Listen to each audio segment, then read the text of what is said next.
This podcast contains bones, blood, smut, and swear words.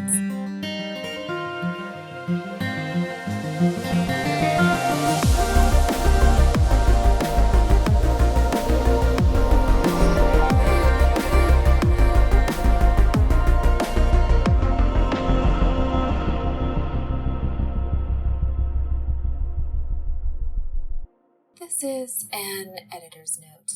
About 2 weeks ago, you definitely noticed that I fucked up the gain settings on my microphone. And yeah, we're on week 3 of 4 of those really shitty settings. So we've got this week's episode and next week's episode, and then it will go back to less crunchy audio for me. Okay, I'm so sorry. Now the episode. Before we get into the good shit this week, we wanted to remind you that we have launched a Patreon. That means that just for a few bucks a month, you can get extended games, brand new content, access to our notes and murder boards, and much more. So if you'd like to sponsor the intervention we're planning to help John escape the Roman Empire, you can head to patreon.com/frontlinefifth or follow the link in the show notes. Okay, now we can get back to that sweet, sweet Bone Zone action. You can't escape the Roman Empire because all roads lead to Rome. You're right. Hard to get out of there. Act 1. Welcome, penitents. Hello and welcome to the Frontline Fifth, a Locked Tomb podcast where newly minted lictors explore the Locked Tomb series for the first time, while a couple of dried-out bone witches cackle over how little they really know. We are currently reading Harrow the Ninth by Tamsin Muir, and this week we are slurping up chapters 23 to 26. Ugh. Unlike Harrow Hark the Ninth and Gwyneth Goop Paltrow, I'm not really a fan of bone broth, but I am a huge soup connoisseur. Big fan. I'm joined today by renowned flesh magician Marie. Marie, I know you're also a soup fan, but what's your position on cannibalism? Well, I'm Catholic, so it's complicated. How often do you eat the flesh of Christ, the blood of Christ? Never the blood. I'm not sharing my germs with everybody. Sorry. Wow, the germaphobe and the microbiologist rears its head. Yeah, the cup that gets passed through like 200 people, thank you. No, thank you. Well, also here today are our younger sister and brother, Brooke and John. I have to say, kids, for 8-year-olds, you make an impressive meal. How do you feel about eating people? Yeah. I view this pretty philosophically because we draw lines pretty arbitrarily, right? Kuru. When I consider like a Donner Can't wait to party, see where this goes. Well, okay, consider like a Donner Party style situation. Like the concept is highly distressing, but I don't think it's gross. What? I'm with you 100% on this, actually. I have very strong feelings about cannibalism, and they are as follows. You shouldn't do it if you have other options, and if you have no other options, then it's almost a moral imperative. And I would happily gift my body to any of you. That's right, in any format. I think you do take it one step further than I do, which is I don't know about the moral imperative, but I don't find the literal idea of eating human meat to be all that disgusting, just very distressing from a moral standpoint. Deeply distressing. It would be upsetting, for sure. Yes. John, what's your take on body eating of the human sort? I'm the largest, so if we're ever in a situation where cannibalism is required, just kill me. I don't want to deal with it. Nicely marbled, John. Yeah. It just makes sense from an energy and cost effectiveness. Just kill me and eat me. It's fine. This is thinking ahead, and I really appreciate that. But before we get, way too deep into the ethics of Soylent Green, what are your thoughts on these chapters? These chapters were kind of downers. Tell me more, Brooke. I say that because we get like all of the saddest traits that Harrow has kind of like combined and thrown to us all at once, like obsession, paranoia, severe loneliness, vulnerability, all just Not one sleeping coming for at you 96 after the hours. other, combining. Oh, God. How many hours was it actually? Is it 96? 120 No, something? she was It's in the like 100 some. It's Yeah. 140 something. Oh my God. Brutal. Yeah. John, you have a cryptic note here in our outline. Similar thing, but then like as soon as they were like taking Harrow out of the room at the end, I was like, oh, are they going to do the thing where the enemies get mutual respect? And I was just like, as soon as they did the cigarette salute, I was just like, oh, yeah, that's the good stuff. Yep. What about you, Marie? Oh my God, I've just been waiting. I've been waiting for the soup. I fucking love the soup. It's pretty amazing. Marie and I are both here because also, like, rereading Gideon the first time, I think we sent it to you, but, like, in the beginning of Gideon, there's a... Did we send it to Brooke? Oh, I don't know. Oh, because I didn't read these chapters, like, very early in the week at all, so I forgot that you had something you wanted to send. This is a great point that at the end of chapter 5 of Gideon the Ninth on page 60, in case you wanted to follow along at home. Let's see. This is where they're still in Drurbra. Harrow is telling Gideon how she has to act like a cavalier. And Gideon says to her, "Isn't this the part where you give me intel?" Gideon said, standing up and flexing her stiff muscles. "And tell me all you know of the tasks ahead, who we're with, what to expect?" "God, no," said Harrow. "All you need to know is that you'll do what I say, or I'll mix bone meal in with your breakfast and punch my way through your gut." Which was, Gideon had to admit, entirely plausible. It's the most insane call ahead. It's fucking brutal. It's so iconic. Wow. In a book full of Easter eggs, that is the greatest, most brilliant of all time. So Marie and I have both been fucking waiting for soup for a long time. That said, I also, like, rereading these chapters this time, actually my biggest takeaway was how truly terrifying that attack in the bathtub is. Yes. Like, because it's the absolute epitome of vulnerability. Yes. It's a vulnerability on a level that, whew. And you get all of that's, I agree completely, because that's exactly where I'm coming from. Of you have all of these examples. I mean, she's describing her wards. It's insane paranoia. It's obsessive. And then it's all for naught. But also, is it paranoia if they really are out to get you? Great point. Great point. I hear the feds knocking. Yeah. Let's get into it further. But first, we have our meme watch. I just caught one, so it is the love that cannot speak its name, is what Ianthe talks about necrophilia as. That's a call back to which poem is this? Let me follow my own link. It's the love that dare not speak its name is a phrase from the last line of the poem Two Loves by Lord Alfred Douglas, written in 1892. And it was mentioned at Oscar Wilde's gross indecency trial and is usually interpreted as a euphemism for homosexuality. Intriguing. So this is another just use of it as, like, forbidden taboo. Marie, you also have some good SAT prep for us. I just want wrong answers only. Got it. Because these are just bizarre words. So let's start with fillet. Fillet. That is the animal hybrid between a baby horse and a fish. I've heard that. I've definitely heard that. Yes, actually.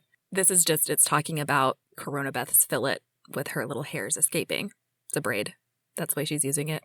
I did look that up. They're basically saying that she had a fishtail braid, right? Yep. Okay, great. Oh my God, it is a cross between a horse and a fish. Yeah. How about necrolagnic?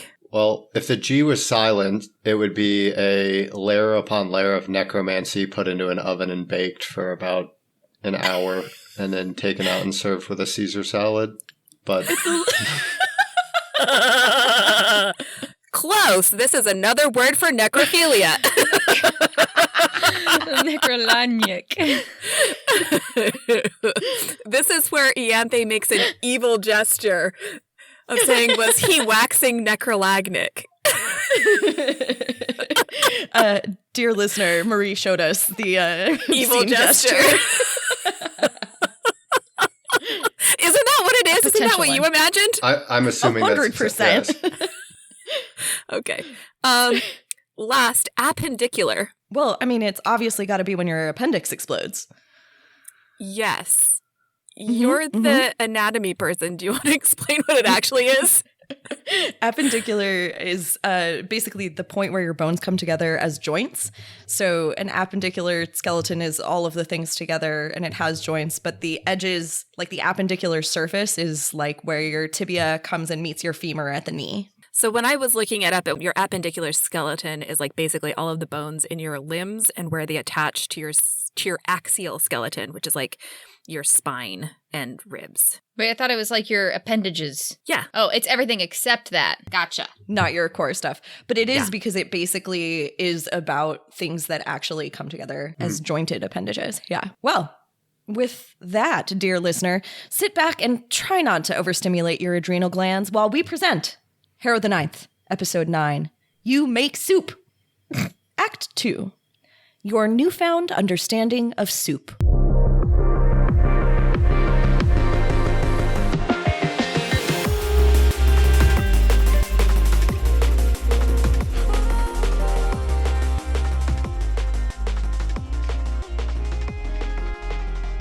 This section of Frontline 5th is safe for anyone who hasn't read past Chapter 26 in Harrow the Ninth. Let's recap. Chapter 23, Third House Skull. 4 months before the Emperor's murder. Orders the First and Kitharea's dead body sitting in a tree, Kissing. Ianthe, imperfect and unperturbed. Chapter 24, Second House Skull. Murder at bath time. The Saint of Duty is a Thanergy void. The Saint of Duty must die. Chapter 25, Ninth House Skull. You do not sleep. You make soup. And God said stop. Well, the vibes on the Mithraeum are not great. The tension is building as everyone prepares for the arrival of the resurrection beast. Ianthe's arm is still a huge problem. She can't get it to work. Augustine is fully out of patience. Even Harrow, and I think this is wild, is trying to practice with her sword, as well as with the rapier that Jod has asked her to wear and handle. And it's one night when she's coming back from sorting, which is probably what she calls it, that she sees that the door to Kitharea's tomb is open. And inside is Ordus the First with his back turned to Harrow, macking on Kitharea's cold, dead lips. No comments? Cool. Gross. Gross. What the fuck? It's interesting, though, because it's also described very tenderly. Yes. Like, it's described as really a counterpoint to how the Saint of Duty normally interacts with Harrow, which is all sharp edges, and this is very, like, soft and sensual, again, with a dead body. So Right. when he realizes that Harrow is there, he stiffens and then says calmly, close the door and go away. And she does. More like the Saint of Booty in this case. No! I got it. That's disgusting. We might have to make Sonia make a Saint of Booty.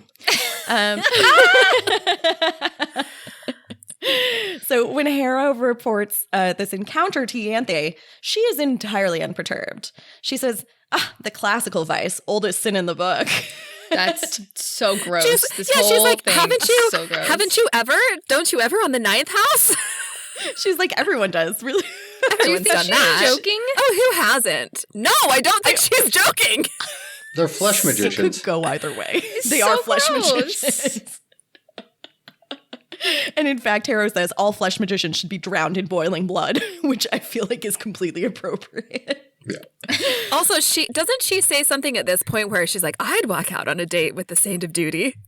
I think yes. I mean, I'm yes, reading it but right now. you as a dead body, Ianthe? No. Yeah. It's also funny because Ianthe's like, were they like actually? And then Harrow's like, no, they were kissing. And Ianthe's like, well, who hasn't done that? I'm just so disturbed. I just On the you know, ninth? Wait. everyone. Oh, no, sorry. It's Go fine. ahead, go Move ahead. fast. I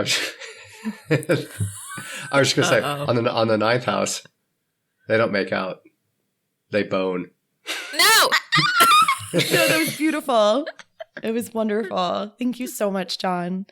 And I was going to point out that just like this is the line that Brooke draws. Brooke is like cannibalism, upsetting, but not immoral and gross. Necrophilia, deeply immoral and gross. And I'm with you, Brooke. I feel like we can all kind of like be on that line. Anyway, all right. So Ianthe and Harrow start trading barbs. And it actually it's one of those fights that actually feels genuinely tense. Ianthe says Harrow is so weak that teacher wanted to store her in his chamber when the resurrection beast comes.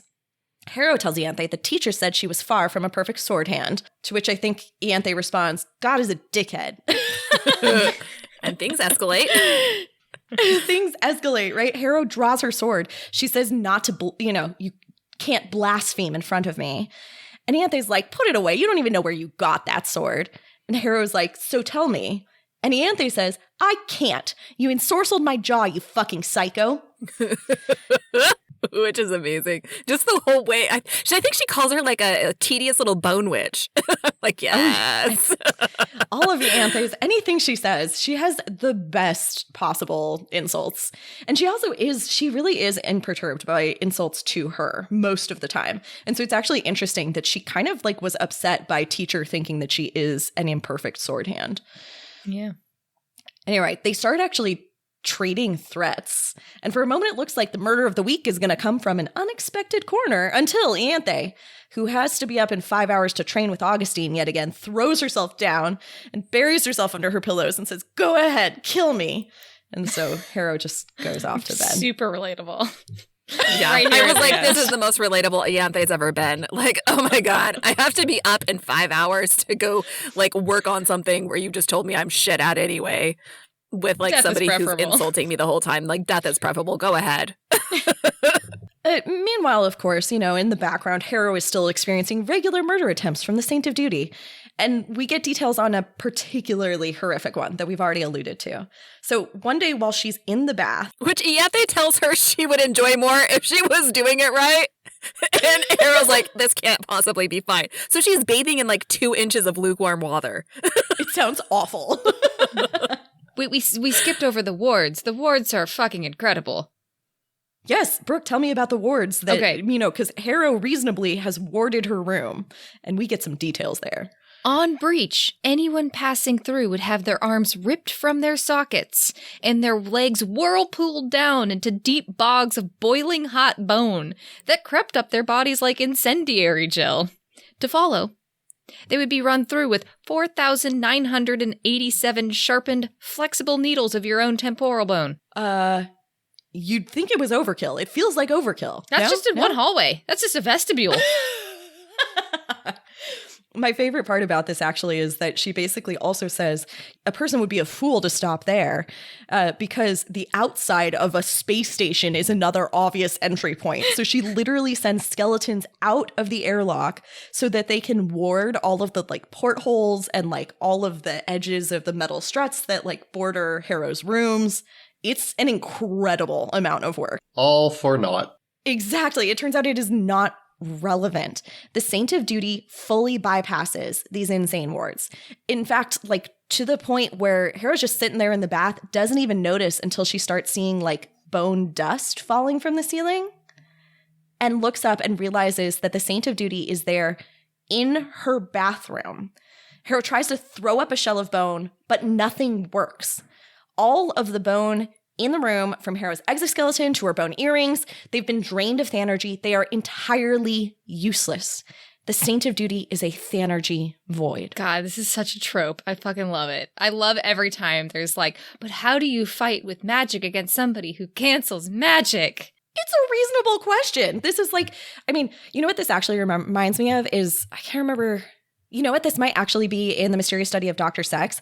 Calamity's basically saying that somebody who just relies on necromancy is being weak and lazy, that you actually have to learn how to think. You have to learn how to do things beyond the bounds of just your magic.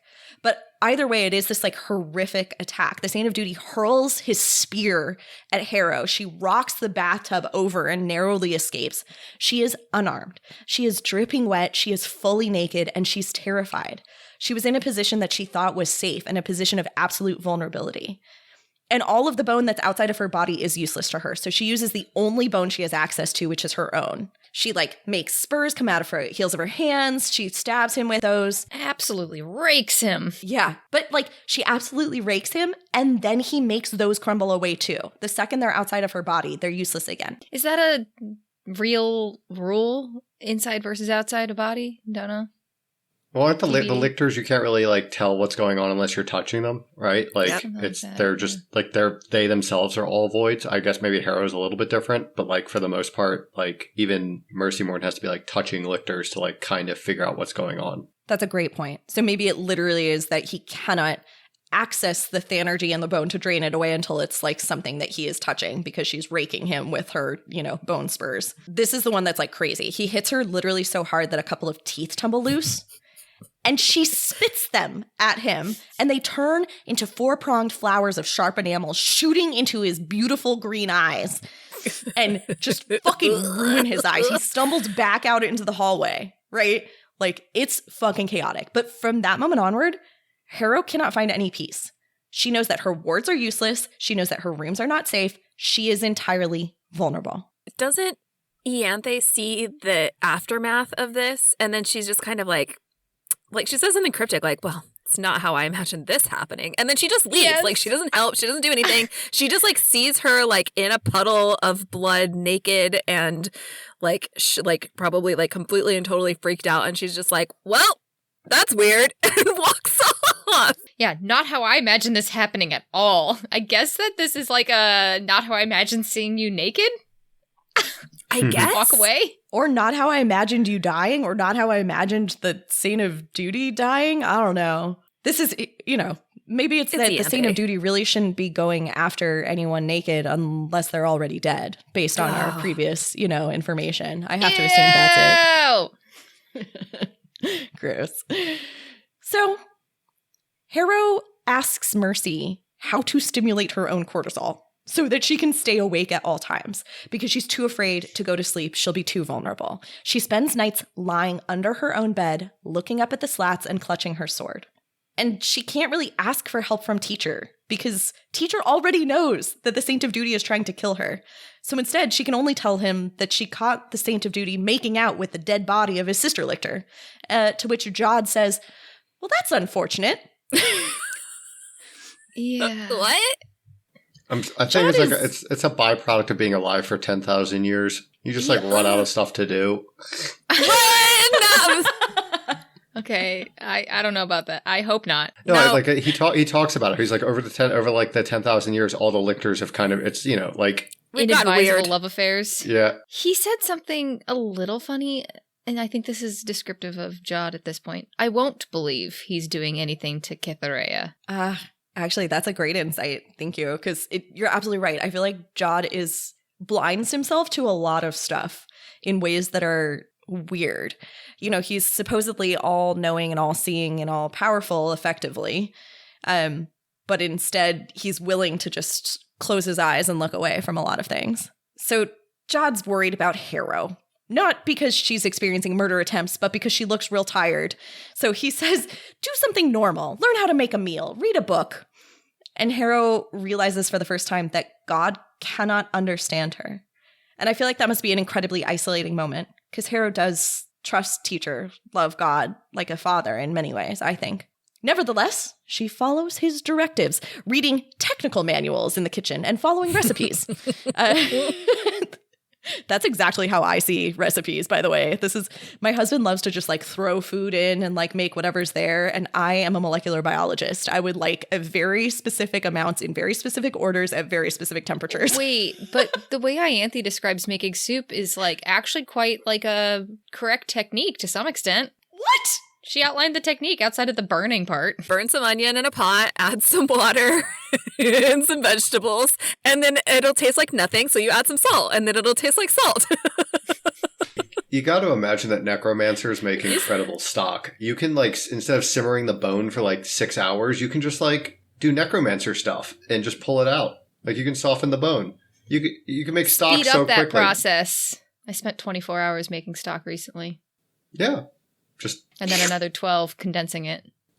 I'm impressed, and I really wish that I could, eat the soup that you make, which I assume is not made with, well, we'll get there. We'll get there. Harrow makes soup over and over until eventually Jod makes the whole happy family sit down to dinner, catered by Harrow. She prepares all day, and when everyone sits down to eat, it's mostly going over pretty well. My favorite actually is when Augustine says that he wants to give her a list of his favorite meals so she can get them interestingly wrong. I can't tell if there's some ounce of him that genuinely is excited by something new. Or if he's just being a charming asshole. Yeah, it's hard to know. Little column A, little column B.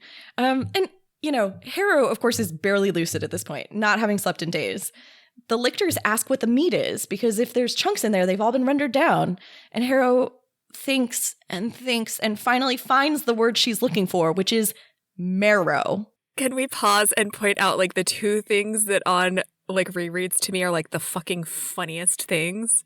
Go. Which is number one, that Harrow's been watching Ortis the First eat so that she can make sure to put all of the vegetables he hates in her soup, so that the only thing that he will want to eat or like can possibly like keep eating is the broth. It's brilliant. And number two, they're joking about, I think it's Augustine is joking about Nigel, Cassiopeia. Was it Cassiopeia? It's Cassiopeia. And her cooking and saying that, like, tell us that's a lesson for you. Tell us before, you know, like we find a finger in the soup or whatever. And Harrow like flinches.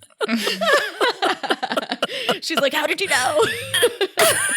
It's a great moment. And then Mercy's like, what is the meat in here? And Harrow's like really thinking hard because she's doing a couple things at once.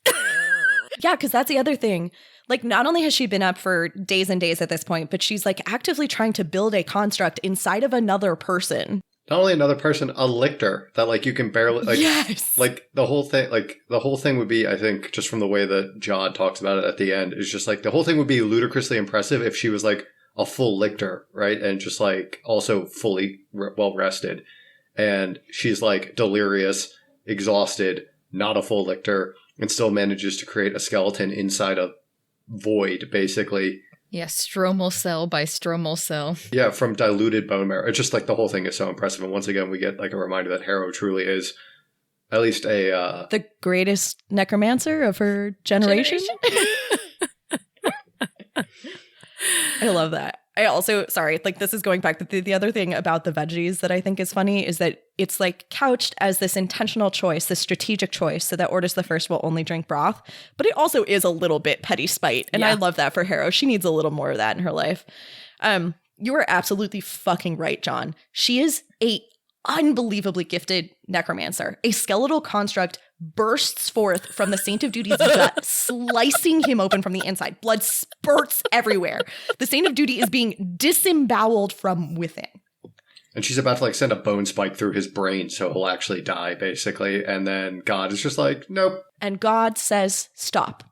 And everything freezes. Well, let me be more specific. Everyone freezes. No one can move, but there's still blood spurting forth from Ortis' stomach. Gross. Wait, it's a really interesting callback to when Palamides froze Gideon in place. That's interesting. I like that a lot. Well, like it just seems to be like a necromancer power to just like freeze bodies, which I guess makes sense. They can just like control skeletons and blood and stuff. So you think can it's just, like, lock them that? up. You think everybody's conscious during this moment and not that he stopped time for everybody except him and Harrow? I feel like everybody's conscious. I think everyone's physically frozen. Yeah. Because Harrow's still like listening to him and he's still talking. Anyway, so God is like, what the actual fuck, Harrow? He's like, what did you actually do? Because Yes. it seems impossible. There's no way that you could have perceived foreign bone matter in a lictor who was a void. And she was like, it wasn't foreign matter. Yes, she could not have used other bones, so she literally sectioned her own tibia to produce marrow to flavor the soup, which, by the way, would be a lot. When she's describing making the soup, it says she locked herself in the bathroom for a while. Yes. To do what must be done or something like that. I highlighted them. I was like, I'm sorry, what? And later you were like, oh. Like, oh my God. So she says, Lord, I am hunted. I perish. I can't live this way. I cannot live this way. And he asks when she last slept. And she says 6 days ago. Dinner breaks up with Ianthe hauling Harrow off to bed. And Mercy is held behind so that the Emperor of the Nine Houses can berate her. 6 days, no sleep. She still manages a full skeleton commencement from diluted marrow. What else have you failed to see, Mercy Mourn? But And in the is hallway, what we did get- she say? She's only 9 years old. It's my favorite. This is insane. She's only 9 years old. And it also, like, it just drives me nuts because everybody is so sure that Harrow's going to die in response to the resurrection beast, and there's no work being put into how to preserve Harrow, who is, by the way, one of the greatest fucking necromancers. She's exceptional. They cannot afford to lose her. It makes me crazy. Anyway, so in the hallway, we get John's favorite moment. Harrow looks back at the Saint of Duty, who's sitting there smoking in the hallway, power play with Augustine, and the Saint of Duty raises his lit cigarette in an unmistakable salute. There you go, John. Respect gained. Yeah. Sorry, that's a video game meme. That's actually being covered in our video game Patreon meme. Respect gained. Yeah. This is an upcoming patrons. That's, I guess 2 months from now. All right. Meanwhile, wait, do you think that God knew? Knew what? Do we think that God knew what? That he was eating Harrow. No. I think so. Because Actually, there's this this strange line where it says God had taken a spoonful, eaten it, then put the spoon down. Yeah, and put the spoon and then down. taken a discreet sip of water. And then he doesn't eat again. Nothing. I agree. I think he has a taste. He's like, this is fucking bone. And then doesn't do anything about it, which is this weird thing that Jod does like regularly. He's like, I know this is happening, but I'm not going to interfere. Just want to see what the actual fuck? How this plays out. That's a very God thing to do. We're just going to observe and not intervene. Yeah. It's giving like people are my puppets and I'm enjoying the show. Like I think it's really gross actually. I'm still fully on board that God's a piece of shit.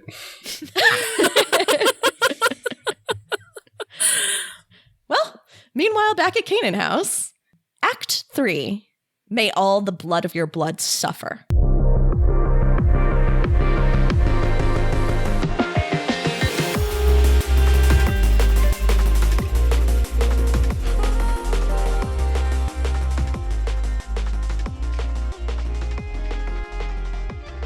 Let's recap. Chapter 26, Broken 8th House Skull.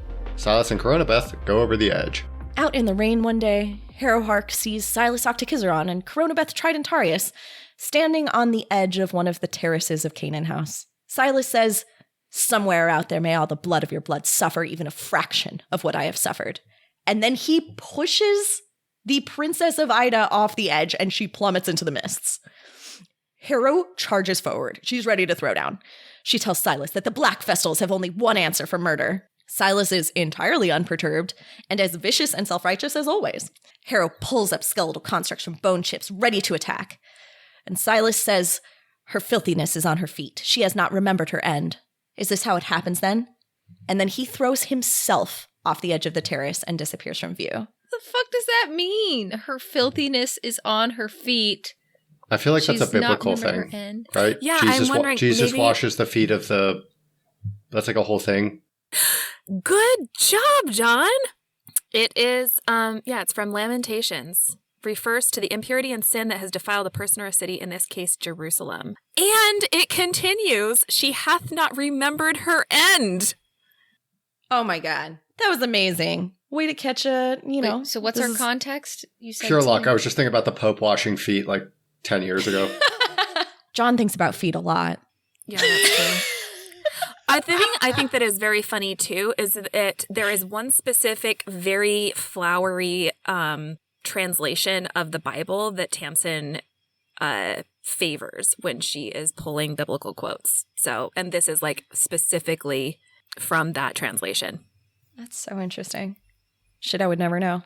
Wait, and then there's the last thing, is that like we get a spurt of bloody water. Yeah, that's such a one-off. She like looks down into the mists. She can't see anything. And then there's a spurt of bloody water. Okay. I have thoughts.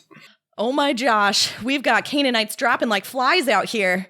Unfortunately, there's not a whole lot we can do about it. So I think it's time for a game. Interstitial. Inadvisable love affairs.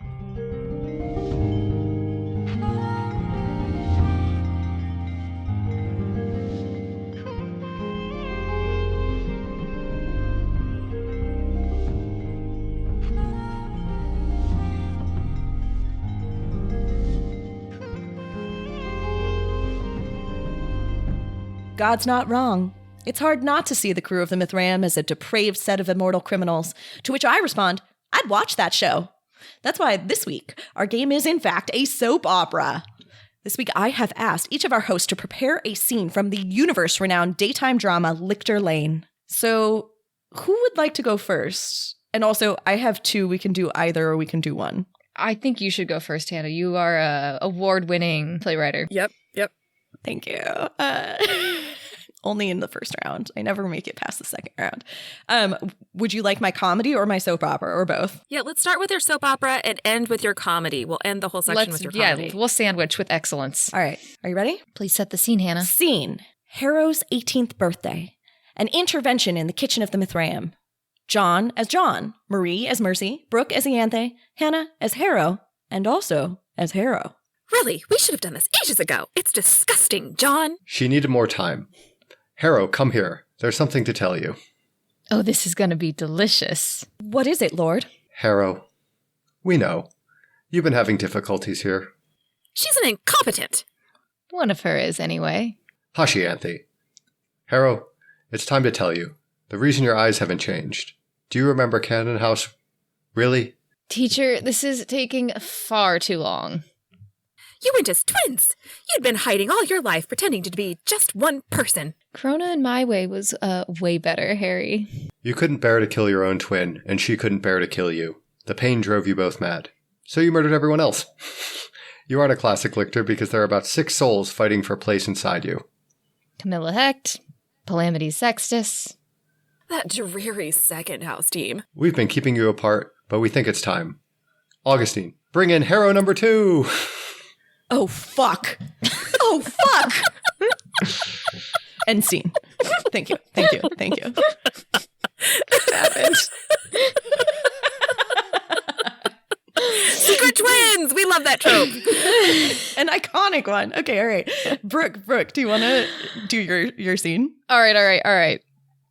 The scene is, upon Cassiopeia's death, it's revealed that she has twin sons that she's been visiting and keeping alive for the last 150 years. More twins! In this economy? Yes! Through regular stasis treatments, she's managed to keep their biological age to around 30 at this point. And in her will, she stipulates that she wants the father to continue maintaining their son's extended lifespan. The problem is, the lictors aren't sure who the father is. In this scene, most of the original lictors are huddled in the kitchen of the Mithraeum, where Mercy Morn is hunched over a set of blood samples doing a paternity test.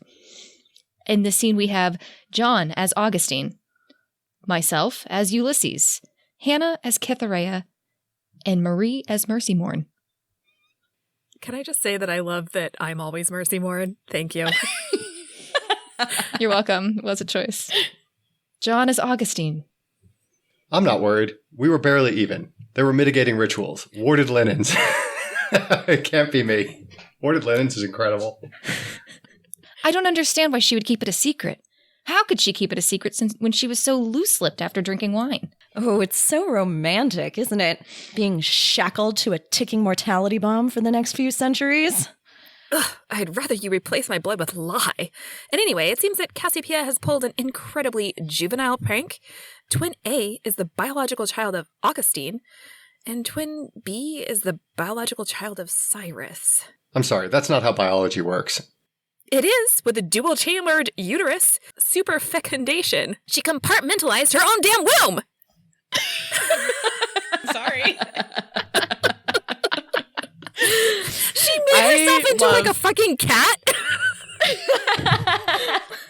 This is also like a trope from soap operas, though, where twins are from different fathers, and you're like, the fuck? It doesn't work that way in humans. Cats, yes. All credit to our mutual friend Eileen, who I said, I need to write a daytime drama, and she goes, I have 3 words for you. Dual chambered uterus. Fucking get it, Eileen. That's incredible. All right. All right, John, show us what you got. All right. My scene is from the episode called Frontline Freaky Friday. And the scene is we are at the bottom of the ladder into the facility where we just discovered the 5th bodies. And Silas is beginning to siphon. But when Protesilaus punches him, instead of everything stopping, we just get one of those like cartoon things where everyone's souls switch bodies because he punched the soul into another body. So, Brooke, you were playing Ianthe, who's now inside Gideon. You guys all can ad-lib whatever line you think they would say when this first happens. It's a short scene. Marie, you're playing Cytherea, playing dead Protesilaus, who's now inside Coronabeth. So she's trying to keep the Say that ruse again. going. Playing Kithareya. Yes, Who's Kithareya's playing Dead Kithareya was puppeting Dead Pro. Right. who is now inside Coronabeth. Wow. So many layers is deep. Dead Pro inside Coronabeth, or am I Kith inside? You're pretending to be Kithareya. You're Kith pretending to be pro. Yes. I'm Kith pretending to be pro now in Corona. Oh, God. Okay. Yeah. Okay, glad we talked that one through. Yep, Hannah, you're now Harrow, who's inside Pertessa Lawis, wondering why she feels more dead inside than usual. And I am playing Kithareya, who's now inside Jean-Marie. And I'm going to start off with my line, which is, "Oh, I haven't had a deep breath like that in years. Oh, I can feel the crinkly corners of your young lungs." What do you think your characters would say? My character says nothing because I'm actually Kithareya feeling the crinkly corners of young lungs, but also just like staring down at Coronabeth. This is hard, John. I really like interesting. this scene, but it's like fast. Yeah, it's fascinating.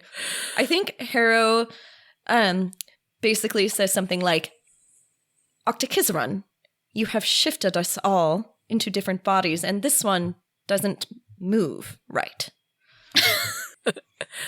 Ianthe inside of Gideon. Yeah, your inspiration I put in here was, is this how Coronabeth feels all the time? Like, no necromantic powers? Or why are your arms simultaneously light and heavy, which is a play on her giant biceps? I like that. We're going to go with it. Are your arms simultaneously light and heavy? And then, of course, is this really how it happens? End scene. Beautiful. Love it. All right, Marie, you're up. Okay. So my scene is one of the horrible tea times with Jod, but this time it's in the common kitchen during breakfast, and Mercy and Augustine and Ianthe are there in addition to Harrow and Jod. So we have John as Jod, Brooke as Harrow, myself as Mercy, of course, and Hannah as Augustine. And Ianthe is there, but just imagine her in the corner making her lip smacking sounds once things get good. So Jod's just handed Harrow a biscuit, and she finally has the courage to say she doesn't want it. Harrow, you look a little peaked. Have a biggie. No, Lord, have mercy. I'm not hungry. Well, not hungry. I'm Dad. What?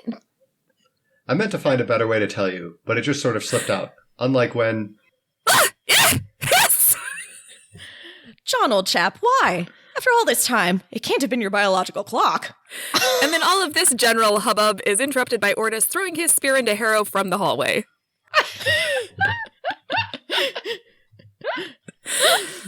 She dies, and John is like, well, Oops. Mary, that's amazing. Ortis goes, it's a living. Like, It's a living. all right, so back to Hannah's scene, option 1. Here we go. It's a scene where Silas Octakizaron and Judith Deuteros find themselves at the same strip club. Set in an empty strip club complete with sticky floors and poles for pole dancing, blaring music and neon lights. We have Brooke playing Silas and John playing Judith, with Marie as strip club owner. Wait, this place is called Necro Dancers? Yes. Oh, it is now.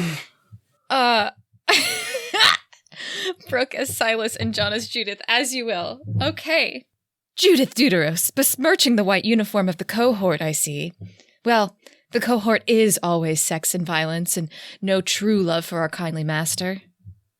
And why are you here, Silas? I only called in to help clean up after an altercation that could have had grave security implications, but I see you're here with a... Are those tearaway pants? A most foul implication. There was no implication. It was a direct observation. Judith Titteros? Silas Octic... I can't pronounce that. You're up next. Poncho's available on request. Yeah, what can I say? The eighth knows how to drop it like it's hot.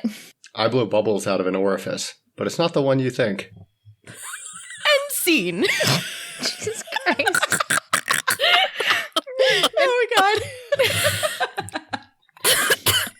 Wow, radical, Hannah. Okay, well, Frontline Fifth really knows how to make a scene, and I'm pretty sure those scenes covered the whole plot going forward, but just in case there's anything else to add, it is time for rampant speculation. Act 4. Let me give you a list of my favorite meals so that you can get them interestingly wrong. It's pretty disgusting that Brooke and John can accomplish so much on so little sleep. They're only 9 years old. Blah. Nevertheless, we have to ask, what the fuck is happening? Jeez. All right. There were some weird things they're mostly small details that I was focusing in on these chapters. The first one is, why is God insistent on Harrow handling her rapier? Yeah, it's got to be like a cavalier thing. A sense of normalcy, maybe? I don't know. That one was interesting. I don't know. I see everything in terms of resurrection beasts now, and I'm like, is this her vessel? Is this supposed to be something she's putting a lot of like spiritual energy into just by being around it and having a lot of associations with? Are we killing Harrow? He gave her a funny look at some point when he said, Lord, it's not, or Harrow said, Lord, it's not certain that I'm going to die. And he did not correct your Lord then, and in those oil-slicked, inconceivable eyes, you saw a flicker of something you did not understand. And God said, Harrow, hark to that and to everything. All I can say is that I live in hope, and that you need to keep handling your rapier. I'm suspicious, because you can't use a rapier along with the two-hander. You need a cavalier to be able to do the rapier. I guess so, and I'm still not certain. Yeah, the rapier is still, what's the point of it now?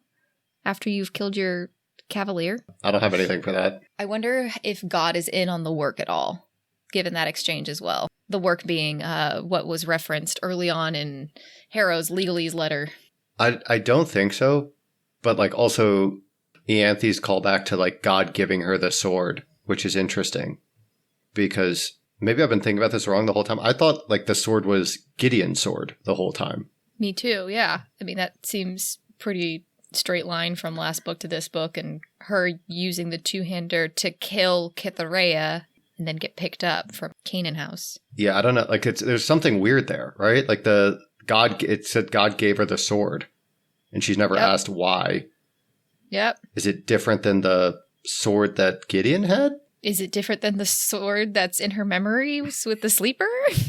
Yeah, because it sounds like it's described. It's the sword that the sleeper has, but now I'm wondering because I always thought like Gideon also used a two-handed infantry sword. Yeah, I guess. But like now I'm wondering if it's all the same or not. I don't know. I don't know.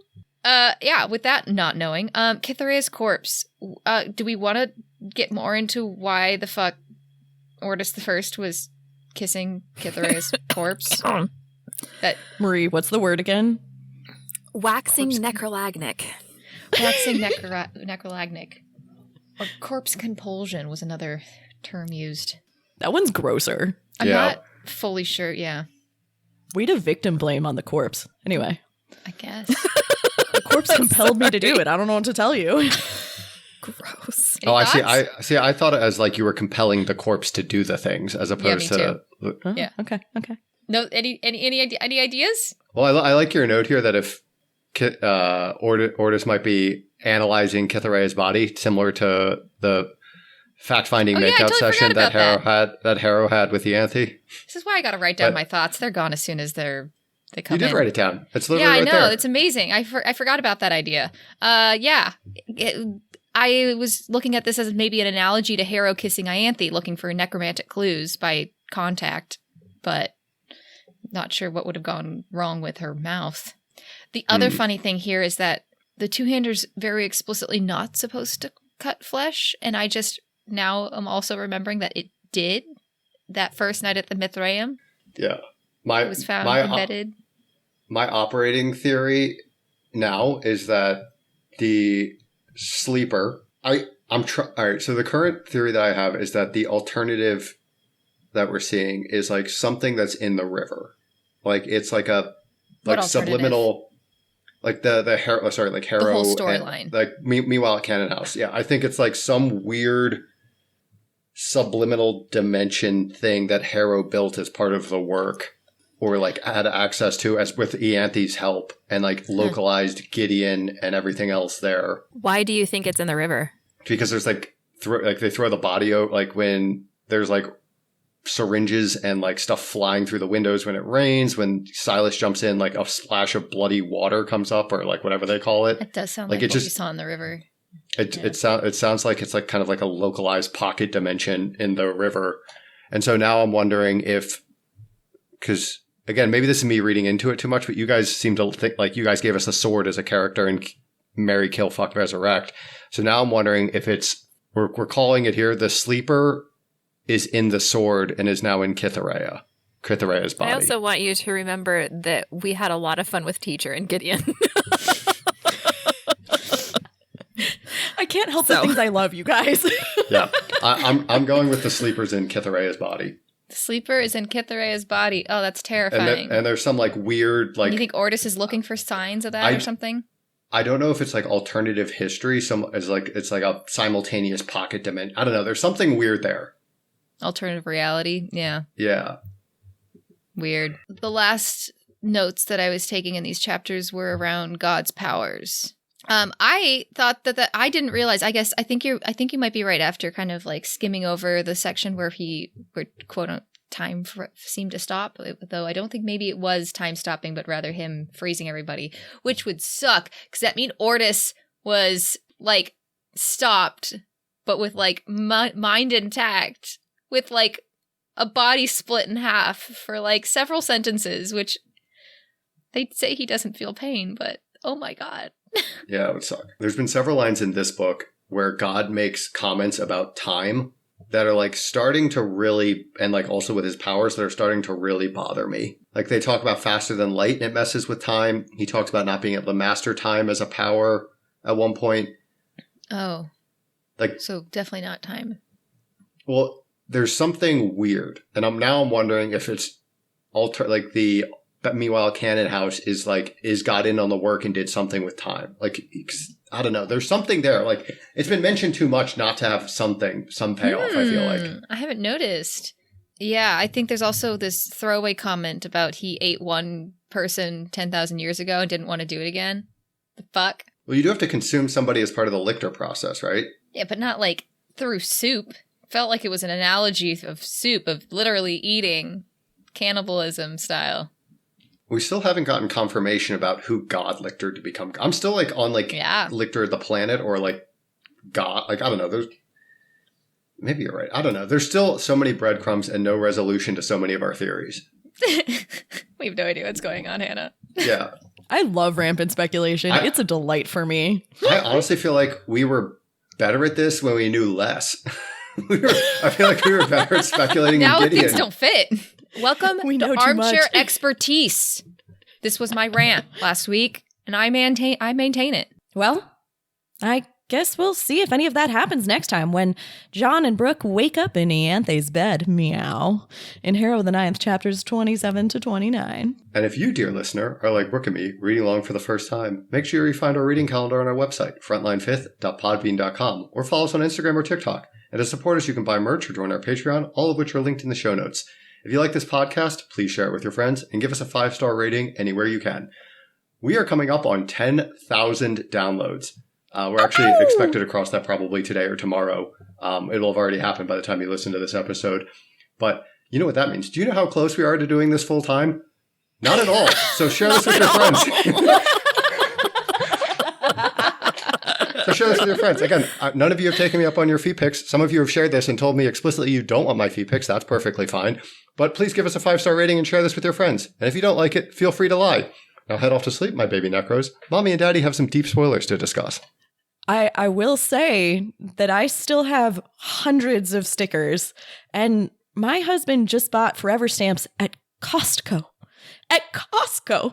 Please help me use them. I need to get rid of these things. So yeah, if you want stickers, just hit me up, send me your address. And I promise to send you as many or as few feet pics as you desire. Exactly the number that you want. That's right. This week, we got an email from a listener reminding us that when we make references to the Harry Potter world, we are tacitly endorsing J.K. Rowling, who is a terrible person actively using her resources to make the world more dangerous for trans people. All of your Frontline Fifth hosts grew up spending recesses speculating what would happen in the next book. Just me? Or at least waiting at midnight outside the bookstore for the next release to come out. As a result, these themes and characters serve as archetypes in our brains that are independent of such a shitty person. But we also recognize that for a lot of people, a reference can be akin to an endorsement, and so we're going to adjust our behavior. We want to take this opportunity to say very explicitly that we stand with all of our trans friends and our trans family and our trans listeners, and we believe emphatically that trans rights are human rights and need protection. So we encourage you not to spend money on anything that JKR profits from. I would gladly watch JKR explode from a skeletal construct eruption caused by soup. We will avoid references moving forward, and thank you so much for bringing this to our attention. And now, back to the spoiler section. Get in, losers. We're going speculating. Act 5. God is a dickhead. Warning, this portion of the podcast is 98% spoilers and like 2% sniggering. Seriously, we will spoil anything and everything in the series up through Nona the Ninth. If that's not what you want, turn back now.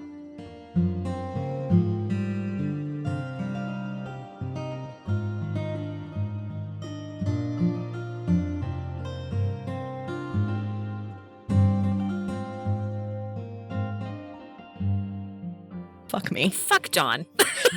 You know what?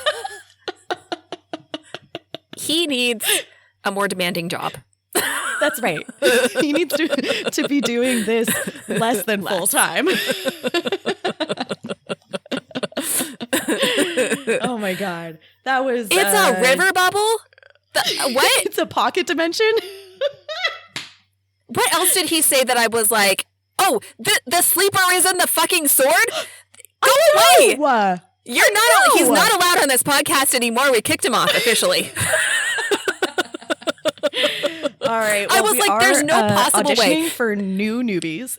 I was like, there's no possible way. I was like, he's cheating, and then he says stupid shit, and I'm like, oh well, maybe not. I'm so grateful for the second half of any sentence because like the first half is always fucking spot on, and it kills me. This is the sleepers in the sword and jump to Kithaerea. I was like, you don't even know that Commander Wake exists. Like, how dare you? And then I'm trying to. And then he's like, "Oh, God is in on God's in on the God's in on the work. He's in on the yeah, exactly. No. Oh my God, that was good. That was a lot. He's moved on from God lictored death to God lictored the planet, so that's also more accurate. All right, should we talk about some other things? Yeah. I will say something that they don't know about yet is about Giddy One and Pyrrha. And there's no fucking way you could. But you kind of could because in fact, like, so there's several times in these chapters where I feel like we see Pyrrha.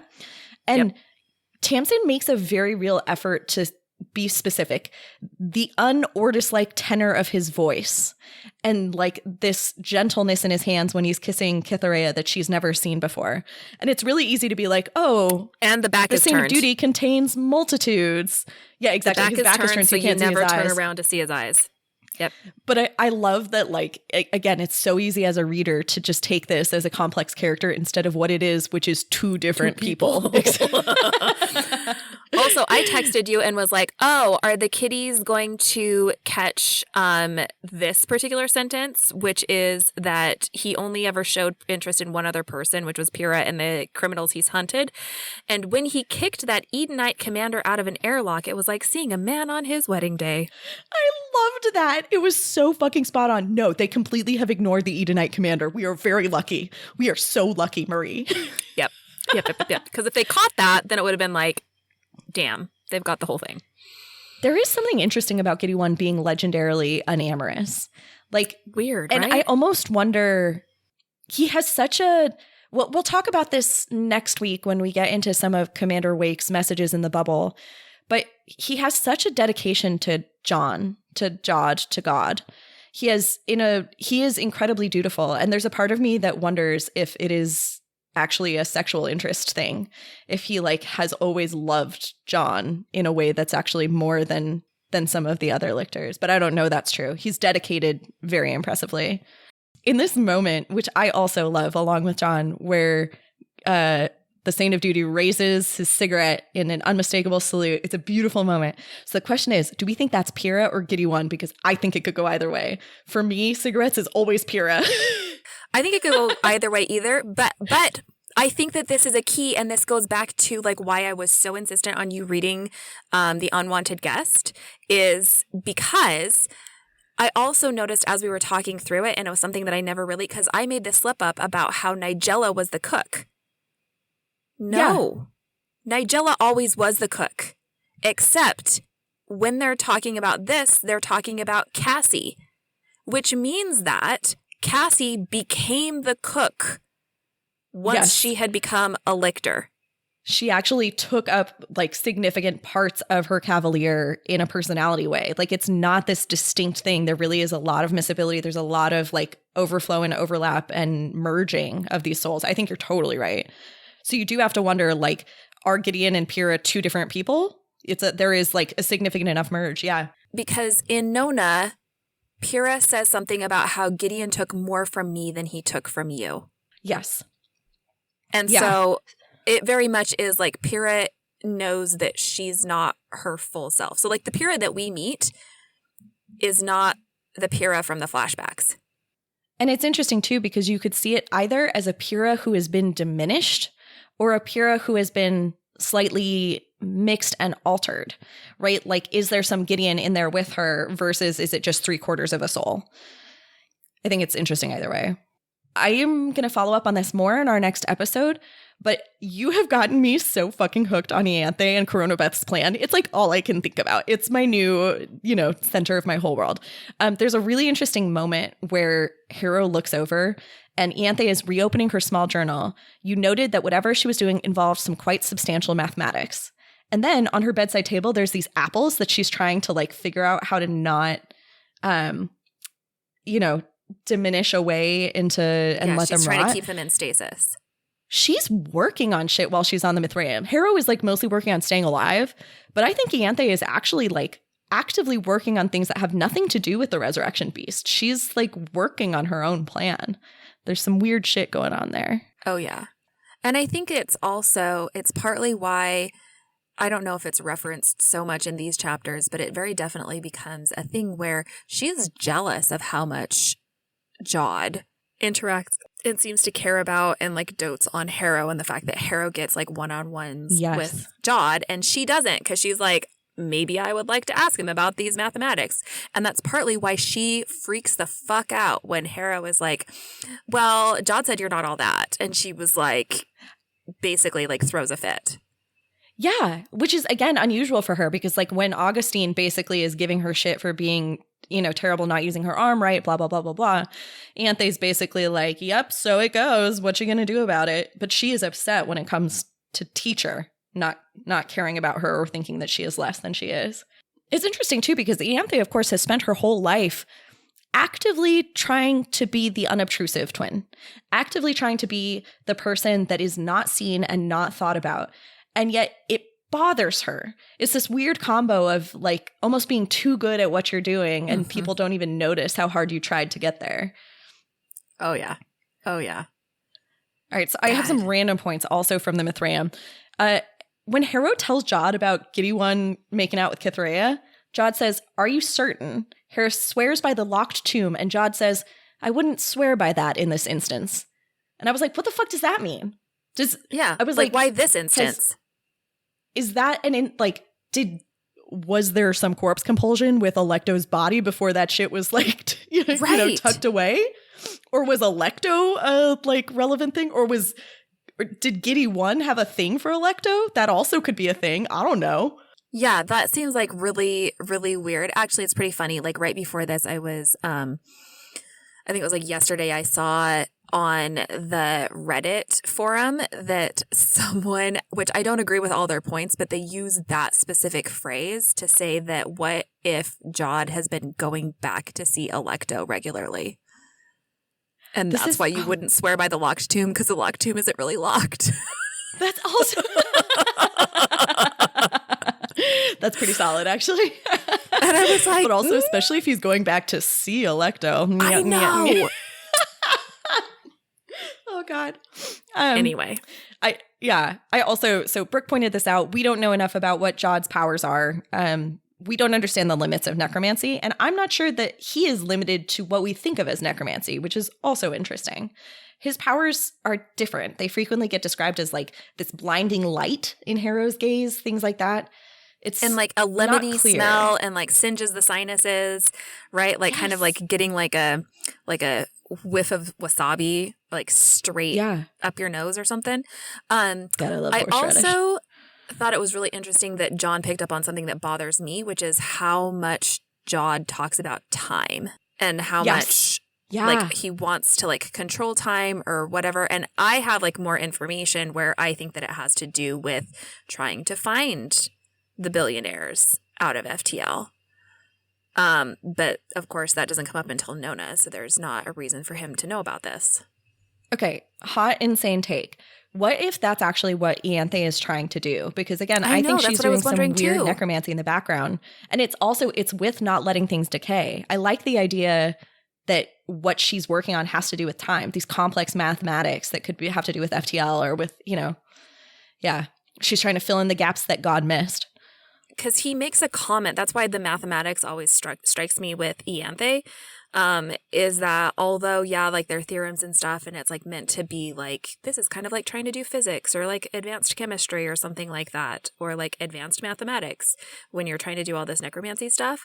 Jod also makes a comment in Nona or something. I think that it would take him 10,000 years to understand the math.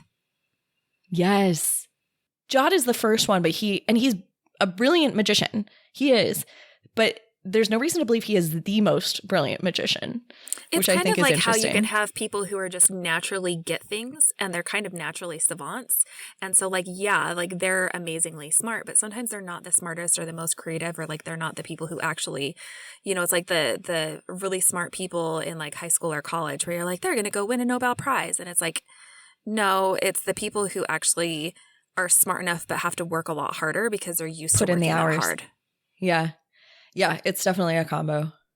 That's interesting. And then the last one was something that actually Brooke brought up that I think is super interesting. 10,000 years since I've eaten human being, Harrow, and I didn't really want an encore. And I too had no idea what this was, but John brought up that one of the steps in lictoring is potentially consuming the flesh. But that's not what he it didn't really refers to. lictor anything. Yeah, so I was like, I don't know what this to. Like, go back and listen to the John chapters in Nona. It's completely and totally fucked up because there's points where like that is how they survived, was by eating people. They did have a pile of bodies, didn't they? They were walling themselves off from the rest of the world. Yep. And towards the end, when he's going back when they're walking back through the facility, and Alecto as Harrow, right? It's like the weird muddied memories or whatever, points out the meat and the bodies, and he was like, no, because those are bodies, those are people he knew. Like the other bodies are like fine, and they like package them up and they're eating meat or whatever, and it's fine because those are bodies they didn't know. But as soon as they go into the facility, he like gets upset when Alecto points it out because she's like, oh look, there's more meat, and he's like, no, that's not meat. That's an interesting distinction also to try. I mean, honestly, that is like a trauma response. Like you have to be able to make things meaningless. You have to be able to detach yourself from things that are horror in order to allow yourself to survive, which is, again, so totally pro-cannibalism, to bring it back to the beginning of the podcast. My last thing, I have some like callbacks, call forwards, Easter eggs I wanted to address. All right. So in the chapters on the Mithraeum, we get as though your brain had formed a scab over everything that had happened to you. Well, yeah. And then also, I fear I have done something to my hypothalamus, which is in the context of her overstimulating her cortisol. But like, she has fucked up her brain. Like, she done. The last thing, so Silas is actually super interesting in this weird little one-off bubble chapter that I usually ignore. This is because he's fucking figured it out, and he's like, I'm not playing your fucking game. Yes. And like when they go back and talk to it's coming up in the next chapters. We'll talk about it again. But basically Silas tells her this is the first time that somebody, instead of like trying to prompt her and be like when Marta comes in, she's confused and she says, "Is this how it happens? Like is this what happened?" Right? And Abigail keeps asking Harrow and saying, "Is this how it happened?" And right. Like other people are asking Harrow if this is how it happens. Marta asks if this is how it happens because she's just got here and she's like, what the fuck is going on? And Silas is the first person being like, I'm not playing your fucking game. This isn't how it happened. Yes. It's amazing, actually. And it really is like, it's an intense set of moments. And it's interesting because I think not all the ghosts know what's happening right away. I think like Abigail informs them as they go, but Silas figures it out all on his own, which actually kind of checks out. He's smart. He's just a dick. You know, you can be two things. And I also really like that he pushes Coronabeth, and he specifically, before he pushes her, and she's not a person. She's just basically an imaginary construct in an imaginary river bubble. But he says, I hope the blood of your blood suffers. And I think that's because the very last fight he had was with Ianthe, and he blames that fight for his death and for the thing that took over Column, you know? So it is this thing. The other thing is that Harrow says, you know, like, prepare yourself, defend yourself, Silas. I'm going to attack you. And Silas says, you say to me, defend yourself? How could I? And you know, like he's like, basically like, defend myself. I'm in your fucking imagination. Like, exactly, I'm in your rules. Like, how and could I'm I possibly? Dead. I'm already dead. Yeah. So like, she also says something about like, you push Coronabeth to her death, and he's like, death? Like, he's like, what are you talking about? It's I think it's probably one of the first moments. I don't know that it troubles Harrow that much, but it ought to, because you're right. This is actually the first time that you get something that is questioning the reality of the whole situation, as opposed to just questioning her own brain and her own brain's ability to interpret things and see things correctly. I also think it's really interesting that John picked up the splash of bloody water, because it was something that really, to me, I only caught this time around, where I was like, oh shit, there it is. Like, there Same. it is. You go over the edge, there's the bloody water, there's the river. And I was like, I wonder if they're going to catch this. And John absolutely did. But the thing that I think is interesting, that they don't know. They are so discombobulated by the river bubble that they're like, John can catch, he's like, I think it's happening in the river, and it's just bonkers crazy. But they're still not picking up the pieces of who is in the bubble and who isn't in the bubble. Yes, who is real. I don't want to say alive, but who is like an active, autonomous figure in the bubble, and who is just like a passive nobody, which is like Corona is like not a real person, because she is still alive in the real world. Yeah, it's interesting. I wish I had gone through and like carefully tracked who died and who I remember as being alive, because although I think Palamides kind of fucks it up, because as far as you know, Palamides is dead. So he is like he's anomalous in that he's dead in both worlds. Anyway. Yeah, I think it's probably something you can't track. And maybe once they get to, I think that John is going to freak the fuck out when they finally meet Camilla and see the bubble. Oh, I think they're both going to fucking freak out. That I freaked out when I read that. I was like, what the actual fuck? This was so far out of left field and not what I was expecting at all. Well, and it's also, because I was in full Mithraeum mode. Yeah, I'm curious too of like, when did you start being like, okay, there's something. I think I think it maybe wasn't even this early, but this is about the time where I'm starting to go, okay, this is really off the rails. I think I didn't get as far as saying that this is a river bubble, but I was like, this is off the rails. This is something weird. This is not an alternative history. Like, yes, this is something where it's like protecting her memories. I don't know how it's protecting her memories, but this is something that's really weird. And it is like the needles and everything getting colder and the bloody water. And it's like all of that, like, I'm not deliberately like murder boarding, so I didn't catch it, but it was very much like, it does tip you off. You're like, this is not an alternate memory the same way as how I was thinking it. It can't possibly be. I definitely started out with the assumption that it was just like her making up new memories to fill in the space. And you're right. Like, it gets weirder and weirder and more specific. It starts with all things that actually happened to them. Oh, they had a tea party in Canaan House where teacher gave them rings. And you're like, there are discrepancies, but it's not off the way it is off the second someone is shot, the way it is off the second you have needles and, you know, this bloody waters. And I never figured out it was a river bubble. Even when we met Palamides, I just got angrier and angrier because I literally was like reading these being like, this is insane. This is madness. Are you trying to kill me, Tamsin? This is also looking too far ahead, but what did you do when you read the thing where it says you couldn't have imagined that he saw me? Were you like fully on board, like ready for Gideon to be back, like yes. Immediately? Yes. I read that and I was like, done. Gideon. Yeah. But I still, you know, it's all madness. And to be fair, actually, I don't know that's true. It's so long ago now. It's possible I thought it was the body, because also the body shows up and then stops showing up. Yeah. Yeah. I'll be interested to see what our yeah, I think I was babies hoping think. it was Gideon, but I think it was possible that it's the body. I think that they're going to immediately be like, oh yeah, that's Gideon. Where's Gideon? And then they're going to be pissed that it takes so long. Although I don't think it takes that much longer. It's not that long after. Yeah. Oh my God. We're on our way to like some serious madness. I think we only have like 3 or 4 episodes before we actually get to the Epiperidos, where we learn that she did self-lobotomy. Yeah. Whew. Okay. Well. Act 6. See you next time, my little nunlets.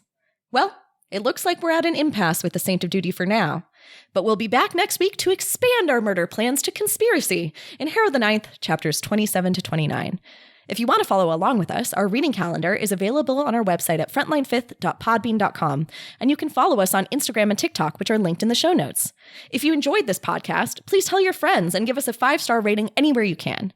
And of course, if you didn't enjoy the podcast, feel free to lie. We have a Patreon, which you can join for access to bonus content every month. You can become a patron, and oh, do we love our patrons, at patreon.com/frontlinefifth.